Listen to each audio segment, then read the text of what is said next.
Jerry again, and we're beginning the review, third review of the series, and this is the introduction. So this is a little bit long, but I'm going to tell you about what we're going to do for the next couple of days. Our next review begins today. We will review 2 recent lessons every day for 10 successive days of practicing. We will observe a special format for these practice periods that you are urged to follow as closely as you can. We understand, of course, that it may be impossible for you to undertake what is suggested here as optimal each day and every hour of the day. Learning will not be hampered when you miss a practice period because it is impossible at the appointed time. Nor is it necessary that you make excessive efforts to be sure that you catch up in terms of numbers. Rituals are not our aim and would defeat our goal. But learning will be hampered when you skip a practice period because you are unwilling to devote the time to it that you are asked to give. Do not deceive yourself in this. Unwillingness can be most carefully concealed behind a cloak of situations you cannot control, or what you think you can't control. Learn to distinguish situations that are poorly suited to your practicing from those that you establish to uphold a camouflage for your unwillingness. These practice periods that you have lost because you did not want to do them, for whatever reason, should be done as soon as you have changed your mind about your goal. You are unwilling to cooperate in practicing salvation only if it interferes with goals you hold more dear. When you withdraw the value given them, allow your practice periods to be replacements for your litanies to them. They gave you nothing, but your practicing can offer everything to you, and so accept their offering and be at peace. The format you should use for these reviews is this. Devote 5 minutes twice a day, or longer if you would prefer it, to considering the thoughts that are assigned. Read over the ideas and comments that are written down for each day's exercises, and then begin to think about them by letting your mind relate them to your needs, your seeming problems, and all your concerns. Place the ideas within your mind and let it use them as it chooses. Give it faith that it will use them wisely, being helped in its decisions by the one who gave the thoughts to you. What can you trust but what is in your mind? Have faith in these reviews. The means the Holy Spirit uses will not fail. The wisdom of your mind will come to your assistance.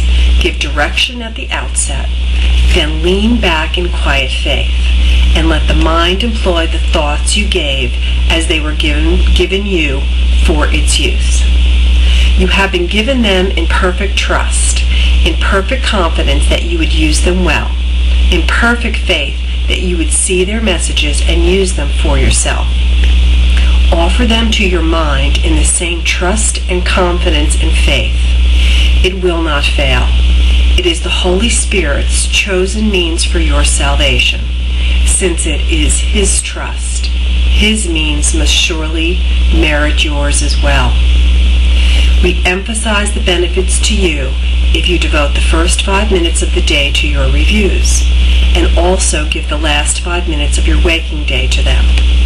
If this cannot be done, at least try to divide them so you undertake one in the morning and the other in the hour just before you go to sleep.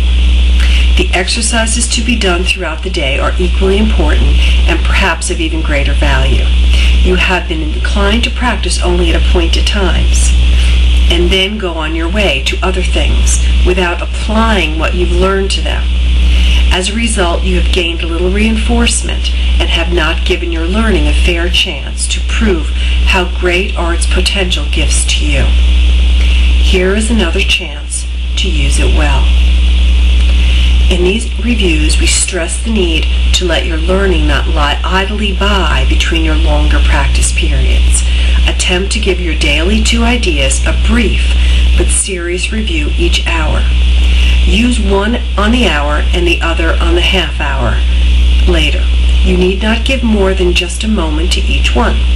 Repeat it and allow your mind to rest a little time in silence and peace. Then turn to other things.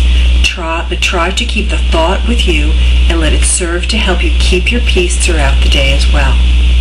If you are shaken, think of it again. These practice periods are planned to help you form the habit of applying what you learn each day to everything you do.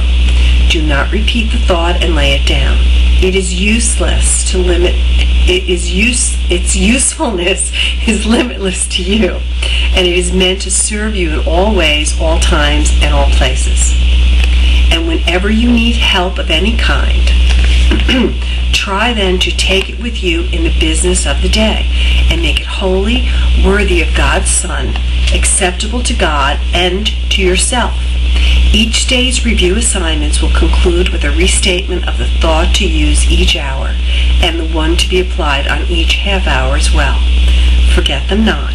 The second chance with each of these ideas will bring such large advances that we come from these reviews with learning gains so great we will continue on much more solid ground with firmer footsteps and with stronger faith. Do not forget how little you have learned. Do not forget how much you can learn now. Do not forget your Father's need for you.